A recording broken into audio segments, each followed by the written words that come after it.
తమ కూటమి ప్రభుత్వం మహిళల భద్రత కోసం మహిళా దినోత్సవం సందర్భంగా తీసుకొచ్చిన శక్తి యాప్ మహిళలకు చాలా శక్తివంతమైన ఆయుధమని రాజమండ్రి పార్లమెంటు మహిళా కమిటీ అధ్యక్షురాలు మాలయ విజయలక్ష్మి పేర్కొన్నారు. స్థానిక ప్రెస్ క్లబ్లో శనివారం ఏర్పాటు చేసిన మీడియా సమావేశంలో నగర మహిళా కమిటీ అధ్యక్షురాలు కోసూరి చండీప్రియ తదితరులతో కలిసి మాట్లాడారు. అంతర్జాతీయ మహిళా దినోత్సవాన్ని పురస్కరించుకుని కూటమి ప్రభుత్వం మహిళల భద్రతకై కొత్త యాప్ తీసుకొచ్చిందన్నారు. ఈ యాప్ మహిళలకు ఎంతో ఉపయోగకరంగా ఉంటుందన్నారు. గత ప్రభుత్వంలోని దిశ యాప్ మాదిరిగా కాకుండా పలు అధునాతన భద్రతా ఫీచర్లను ఈ శక్తి యాప్ కు జోడించిందన్నారు. మహిళలకు ఆపద కాలంలో అత్యవసర సహాయం అందించేందుకు శక్తి యాప్ కీలకంగా పనిచేస్తుందన్నారు. వన్ టచ్ SOS బటన్ నొక్కిన వెంటనే పోలీసులను అలర్ట్ చేసి సహాయం అందిస్తుందని వివరించారు. Sheikh trigger hand గెస్టర్ SOS app open చేయకుండానే SOS అలర్ట్ పంపించవచ్చని సూచించారు. అలాగే తద్వారా పోలీసు అధికారులు తక్షణమే స్పందించేందుకు దోహదం చేస్తుందని అన్నారు. ప్రెస్ క్లబ్ సోదరులందరికీ కూడా మా తెలుగు మహిళలు మరియు కూటమి తరపున ప్రత్యేక ధన్యవాదాలు తెలియజేసుకుంటూ ఈరోజు ప్రత్యేకించి ఈ ప్రెస్ మీట్ పెట్టడం కారణం మా పార్లమెంట్ అధ్యక్షురాలు మాలయ విజయలక్ష్మి గారు మీకు ఇప్పుడే తెలియజేశారు. నారా చంద్రబాబు నాయుడు గారి అధ్యక్షతన ఆంధ్ర రాష్ట్రంలో మహిళలకి రక్షణ కల్పించడానికి అంతర్జాతీయ మహిళా దినోత్సవం నాడు ప్రత్యేకించి శక్తి యాప్ను తీసుకురావడం జరిగింది. అది అందరూ వినియోగించుకోవాల్సిందిగా మీ ద్వారా మహిళల లోకానికి తెలియజేయడానికి మేము అందరం కూడా ఈరోజు మీ ముందుకు వచ్చాము. అదేవిధంగా టీడీపీ ఆవిర్భావంలోనే మహిళా సాధికారత అనేది ఉంది. అన్న నందమూరి తారక రామారావు గారు మహిళలకి ఆస్తి హక్కుని చట్టబద్ధంగా కల్పించడంలో ఏ విధంగా కృషి చేశారో ప్రస్తుత మన కూటమి ప్రభుత్వంలో నారా చంద్రబాబు నాయుడు గారు మరియు డిప్యూటీ సీఎం పవన్ కళ్యాణ్ గారు కూడా మహిళలు పారిశ్రామికవేత్తలుగా ఎదగాలి అని చెప్పి వచ్చే 5 సంవత్సరాల్లో సుమారు 1.5 లక్షల మంది మహిళల్ని పారిశ్రామికవేత్తలుగా తీర్చిదిద్దే విధంగా కార్యాచరణ అనేది రూపొందించడం జరిగింది. దీనికి ప్రత్యక్ష సాక్ష్యం 2025-26 రాష్ట్ర బడ్జెట్లో మహిళలకు ప్రత్యేకించి 4,332 కోట్లు మహిళా స్త్రీ శిశు సంక్షేమానికి వారు కేటాయించారు. దీనికి మా మహిళలందరూ కూడా మన కూటమి ప్రభుత్వానికి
చేస్తున్నాము. మరియు వారికి మేము రాష్ట్ర ప్రజల తరపున కృతజ్ఞతలు తెలియజేసుకుంటున్నాం.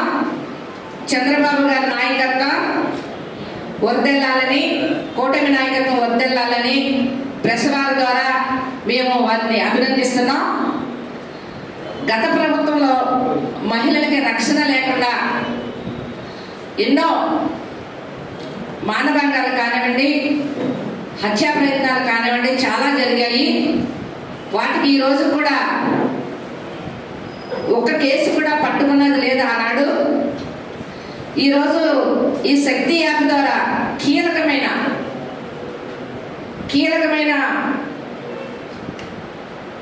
భద్రత అన్ని విధాలుగా అమలుపరచడానికి శక్తి యాప్ ఏర్పాటు చేశారు. ఈ శక్తి యాప్లో 1 టన్ SOS కొట్టగానే పోలీసులు ఎక్కడన్నా సరే మరి అలర్ట్ అవ్వడానికి అవకాశం ఉంది. సేఫ్ ట్రైగర్ హ్యాండ్ గెస్ట్ NOS యాప్ను ఓపెన్ చేయడానికి SOS అలర్ట్గా ఉంటుంది.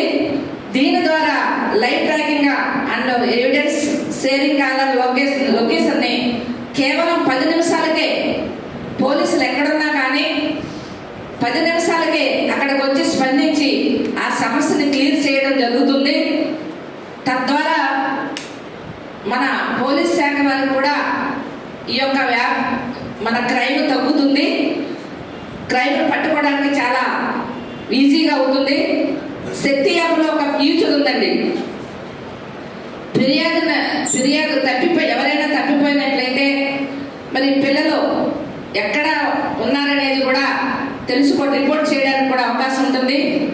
అలాగే అక్రమ కార్యకలాపాలపై రిపోర్ట్ చేయడం, నైట్ మహిళలు ప్రయాణం చేస్తుంటే ఈ యొక్క శక్తి యాప్ చాలా నైపుణ్యతగా పనిచేస్తుంది.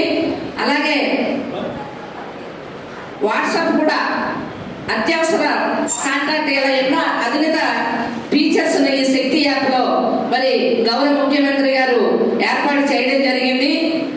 అలాగే ఎవరైనా సరే మహిళలు జోలికి వస్తే కబడ్డారని ఎవరిని వదలమని కూడా హెచ్చరించారు మా నారా చంద్రబాబు నాయుడు గారు.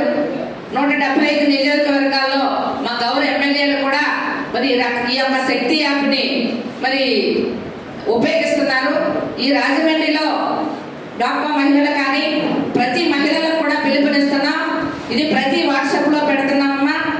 మీ భద్రత కోసం, మన చుట్టుపక్కల వారి భద్రత కోసం ఈ యాప్ను ఓపెన్ చేసి మనకు ఎటువంటి నష్టాలు కలిగినా, ఏ వేధింపులకు గురైనా కానీ మనందరం కూడా ఈ యొక్క యాప్ను ఉపయోగించుకున్నట్లయితే మీరు పోలీస్ స్టేషన్కి వెళ్ళి కంప్లైంట్ ఇవ్వవసరం లేదు. ఈ యొక్క యాప్ని టచ్ చేసినట్లయితే పోలీసు వారు 10 నిమిషాల్లో స్పందించి మన దగ్గర ఉంటారని రాజమండ్రి ప్రజానిక మహిళలందరికీ కూడా విజ్ఞప్తి చేస్తున్నాం. మరొక అంశం అండి, ఈరోజు 5 సంవత్సరాల జగన్మోహన్ రెడ్డి పాలనలో డాక్రా గ్రూపులు నిర్వీర్యం అయ్యాయి. మరి వాళ్ళ మీటింగులకి పరిమితం చేశారు తప్ప వాళ్ళ ఆర్థిక పరిస్థితిని మెరుగుపరచలేదు. మరి ఈరోజు పావలా వడ్డీ అని చెప్పి, చున్నా వడ్డీ అని చెప్పి మరి జగన్మోహన్ రెడ్డి మహిళల్ని మోసం చేసి 3 లక్షలకే పరిమితం చేశారు. అంటే ఎంత లోన్ ఇచ్చినా కానీ 10 లక్షలు ఇచ్చినా 20 లక్షలు ఇచ్చినా మీకు సున్నా వడ్డీ ఉండదని చెప్పి అబద్ధాలు ఆడి 3 లక్షలకే పరిమితి చేసిన ఘనత మరి జగన్మోహన్ రెడ్డిదని మేము మనవి చెబుతున్నాము.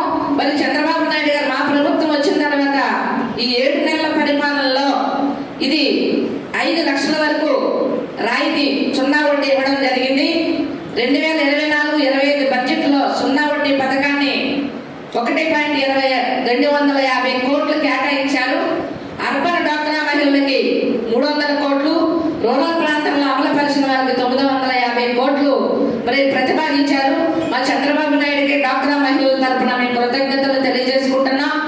అలాగే SC/ST మహిళలకు జీవనోపాధి మెరుగుపరచడానికి ఒక్క సభ్యురానికి 50,000 నుంచి 5 లక్షల వరకు వడ్డీ రాయితీ, అంటే దాన్ని సబ్సిడీ ఇవ్వడానికి మరి మన అసెంబ్లీలో ప్రతిపాదించడం ఘనత ఒక్క నారా చంద్రబాబు నాయుడు గారు దక్కింది. ఆనాడు SCని గుర్తించి ప్రతిభ భారతికి స్వీకరించినట్లుగా SC మహిళలకి ఈ రోజు ఆదుకోవడం జరిగింది. మరియు ప్రభుత్వం త్వరలో 10 లక్షలు ఈ కార్యక్రమం ఈ పారిశ్రమ అలాగే బీసీ ఎస్సీ ఎస్టీ మైనారిటీ మహిళల్ని పారిశ్రామిక అంటే ఇండస్ట్రీ మహిళలుగా వాళ్ళని తీర్చిదిద్దాలని మరి సబ్సిడీ 35% నుంచి 45% పెంచడం జరిగింది. మరి చంద్రబాబు నాయుడు గారు మహిళల పక్షపాతి. ఆనాడు మరి పేదరిక నిర్మూలన కోసం డ్వాక్రా గ్రూపులు ఏర్పాటు చేసి రాజకీయంగా సామాజికంగా ధైర్యంగా వాళ్ళలో ఉన్న శక్తిని బయటకు తీసి మరి ఎంతో మంది 1,00,000 గ్రూపులు పెట్టి 1,00,000 కుటుంబాలను కాపాడిన ఘనత మా నారా చంద్రబాబు నాయుడు గారిని మీ అందరికీ మనవి చేస్తూ మరి ఈ యొక్క మెసేజ్ ని ప్రజల్లోకి తీసుకెళ్లాలని ప్రసాద్ గారిని కోరుకుంటూ చండీప్రియ గారిని మాట్లాడుతుండగా కోరుతున్నాను.